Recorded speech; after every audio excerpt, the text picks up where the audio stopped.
Understanding the effects of microgravity on the human body is essential to enabling astronauts to travel through the harsh environment of space for months or even years.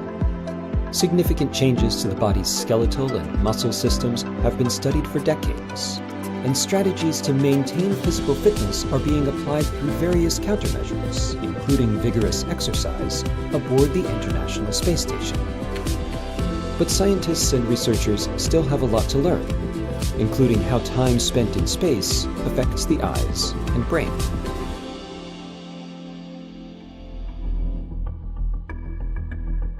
Even during a trip as short as 2 weeks, vision changes occur for about a third of American astronauts.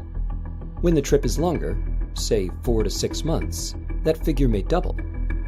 But before potential solutions can be proposed, scientists first have to understand what's causing these changes. On Earth, gravity forces a body's natural blood volume downward, below the waist. Our heart forces it back up to the areas above the waist, including our eyes. But what happens to that volume of blood and other fluids when gravity is no longer pulling them down? The human body has an amazing ability to adapt. Sensors in the upper body note when too much fluid is being received, so the body will decrease its overall blood volume in microgravity. However, this response doesn't always completely counter these fluid shifts. This can sometimes be seen in pictures or videos of astronauts aboard the space station. If their faces look puffy, it can indicate there's too much fluid in their head. Does this fluid also accumulate in or around the eyes? Vision researchers are working to better understand whether the chronic fluids shift toward the head during spaceflight are causing the shape of the eye to change, or if fluid is accumulating at the back of the eye. An imaging technique called optical coherence tomography uses a special camera to take pictures of the back of the eye and helps scientists to better understand the effects of increased fluid accumulation found in the tissue there.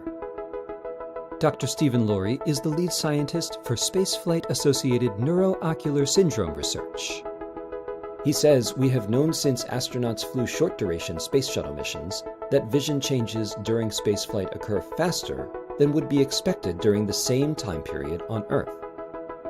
However, once we started seeing swelling at the back of the eye surrounding the optic nerve, this became more concerning because it has the potential to lead to long-term changes in vision that cannot be fixed with new prescription lenses."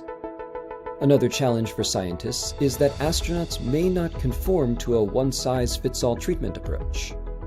While all astronauts experience chronic weightlessness, about 70% show the earliest signs of fluid accumulating at the back of the eye, and only 15% show more concerning signs of this. When they return to Earth's gravity, these changes can take up to a year to resolve, with some changes to the eye never fully returning to how they were before spaceflight. Both men and women have been affected in either or both eyes.